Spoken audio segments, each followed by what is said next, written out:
What are the best templates and cheat sheets to use when preparing your presentation?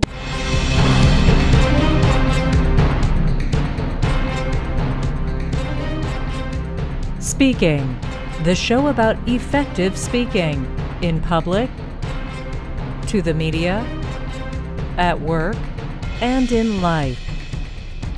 Speaking with TJ Walker. Okay, folks, I'm going to ruffle some feathers today. This is a question I get frequently.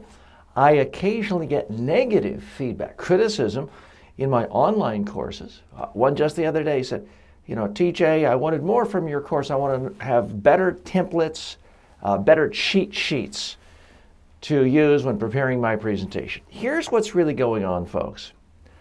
I believe that many people have an erroneous assumption about what a presentation is.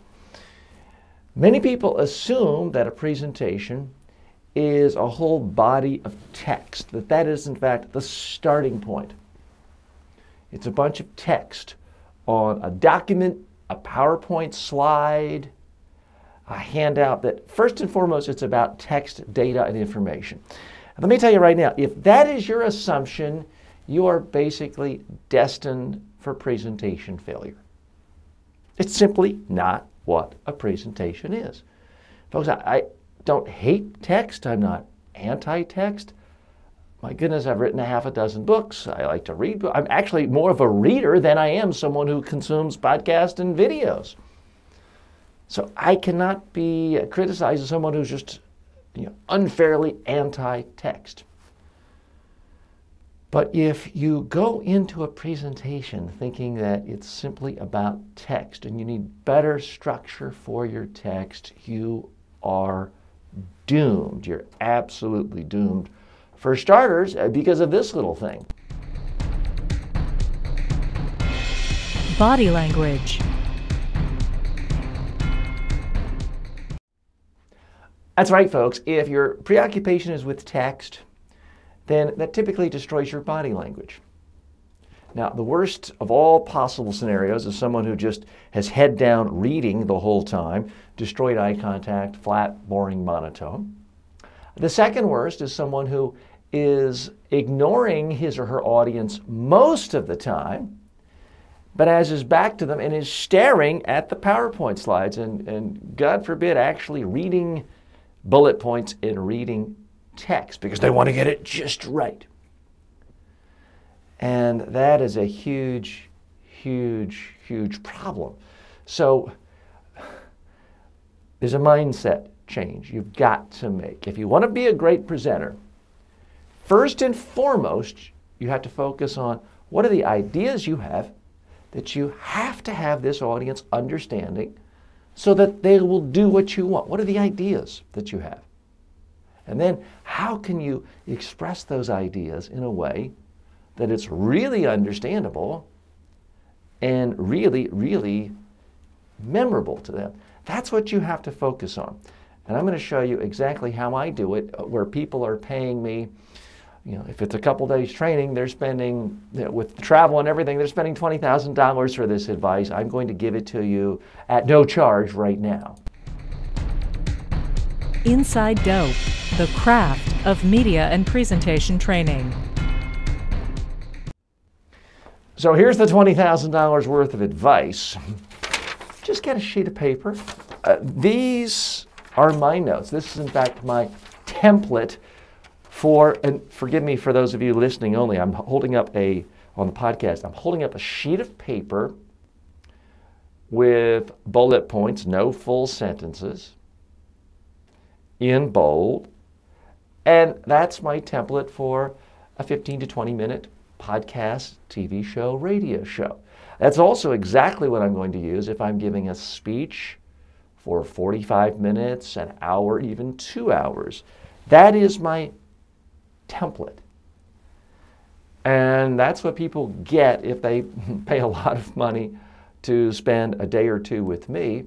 It's also what I recommend to people in my online courses on presentation training. Again, I am frequently criticized for this. People want more of a rigid structure, big Roman numeral A, little Roman numeral 1, all these things that they think will help them have a much better presentation. They want to be told, okay, your slides have to have no more than 3 bullet points, and the font size must be 18 points. And I'm here to tell you, I think that is horrible, horrible advice. In fact, my advice regarding PowerPoint slides, and I'm not anti-PowerPoint, do not use a single word of text on a PowerPoint slide that you're projecting. Use simply images, one image, one idea per slide. That is my template because it actually works. Now, perfectly fine for you to have a PowerPoint slide that you email to people or hand out. Then, frankly, I don't care what font size you use, just make it so that people can read it if they're holding up their computer, their iPad, or if they've printed it out. It's far more important to convey the information in a way that's understandable and interesting and memorable.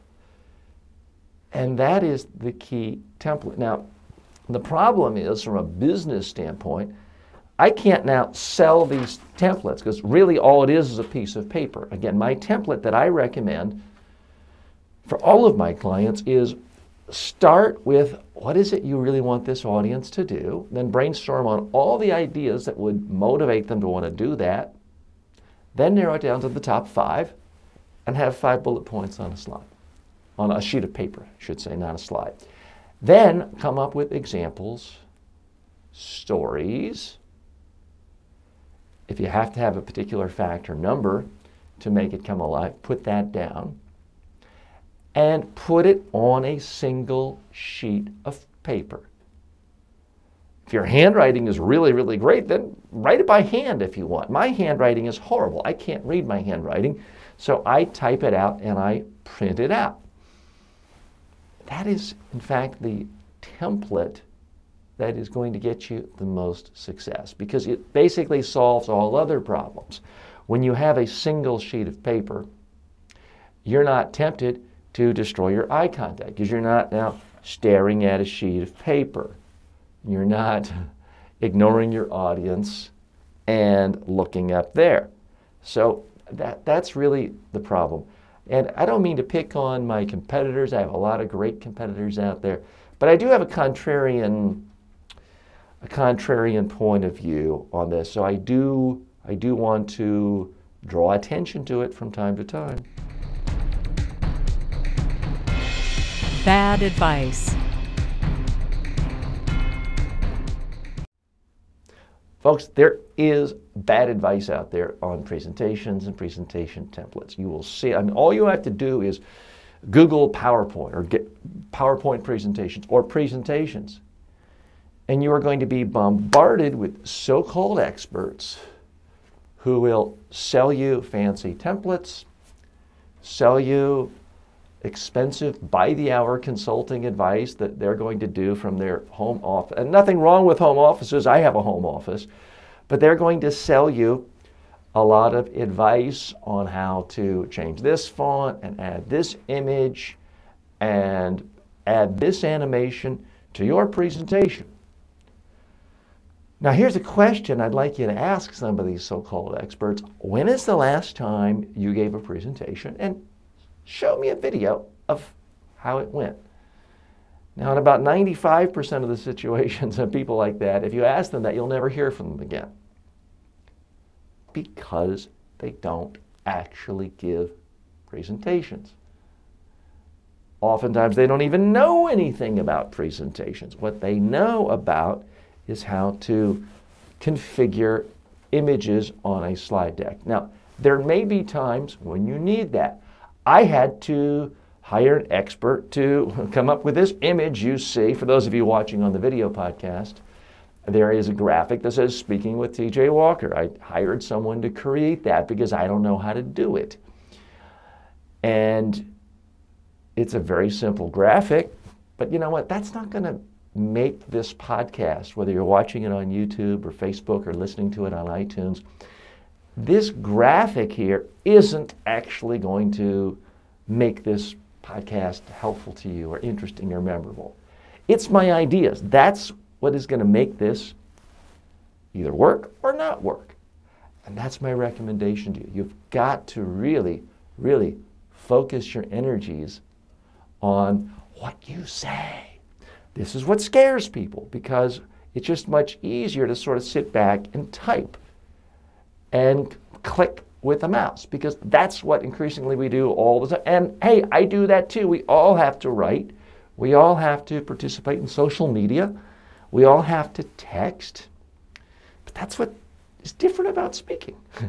When you are giving a presentation, for a moment, and it may be only a moment because if you're boring, people are going to whip out their cell phone and start reading it right in front of you if you don't watch out. But for a brief moment, you actually have people's attention to listen to what you say. You've got to be jealous about that attention because it's hard to get people's attention. And the way to really preserve that, to protect that, is to say something interesting and to say it in an interesting way. So your template has to gear everything you do towards that specific goal, not the other way around. Your activities, your energies can't be focused on a template. Well, but TJ, in our corporate culture, we have a set template to follow. And, you know, I'll be honest, I don't care about your corporate culture. And folks, I work with a lot of big banks and big mutual funds and oil companies.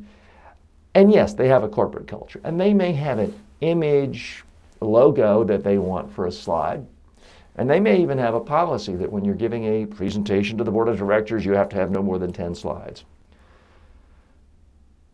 But I don't believe you should care about your corporate culture first and foremost. You should care about communicating with your audience because audiences, by and large, don't care about your corporate culture. They care about one thing. Is this person up here standing, talking to me, saying something interesting, relevant, that I should pay attention to? Or should I ignore this clown TJ because he's just boring me and let me check my email? That's the only culture I care about, is what is going on in the mind of your audience, each individual audience member. That's what you've got to focus on because they're not going to give you any brownie points because your logo is on the same position of the slide of the last three presenters. It just doesn't matter to your audience members. Remember, your audience is not graphics arts experts who've never given a speech. Unless, of course, you're going to a graphics arts convention. Your audience is made up of the individuals, your clients, your customers, your colleagues, your board of directors. So everything you do has to be geared towards really connecting with them. And now it's time for this. Actually, before we get to the question of the day, we've got to take care of a little housekeeping business. Speaking is brought to you by Media Training Worldwide. For all of your media training and public speaking training needs, go to MediaTrainingWorldwide.com.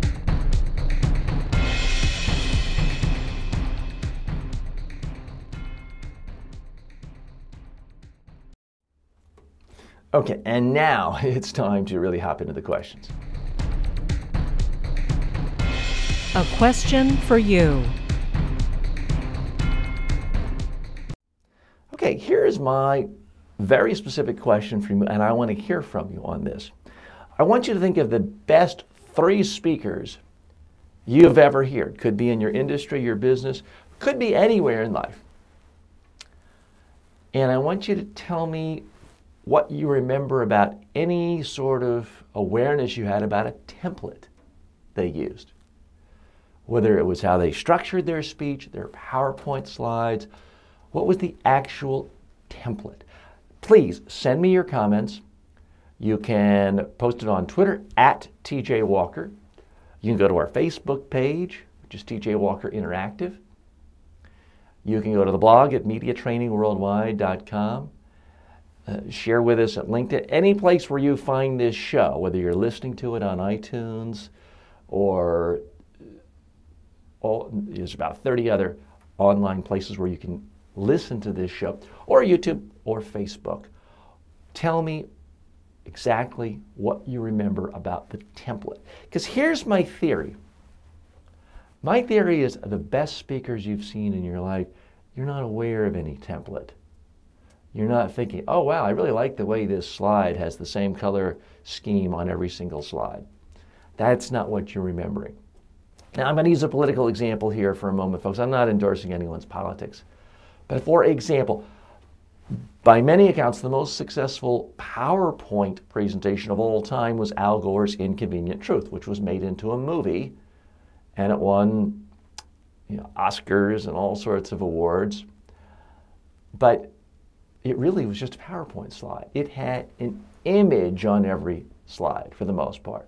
Here's a picture of a glacier 20 years ago, and it's giant ice. Here it is today, and you see a lot of green trees. It was the power of the image.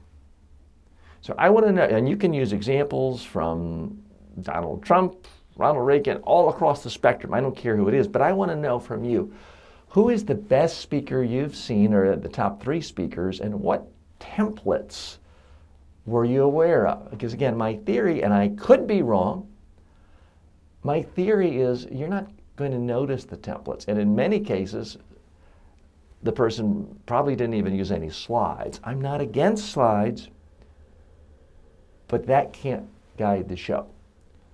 And it steers us all back to my central thesis, which is, for starters, make sure you have interesting ideas and explain it with passion and flesh it out with stories. And that is really the best topic in the entire world if your goal is to communicate, which I have to assume it is. And that's really the biggest problem with the whole template, the presentation template industry, is their goal isn't necessarily to help you communicate. Their goal is to help you, or help themselves, sell templates. And never confuse the two. I have a lot of respect for some people in that industry, but you have to really focus on what your main goals are. I'm TJ Walker. As always, may all of your presentations in life be a huge success. Speaking with TJ Walker is the #1 rated daily streaming TV and radio show devoted to all aspects of speaking and communication.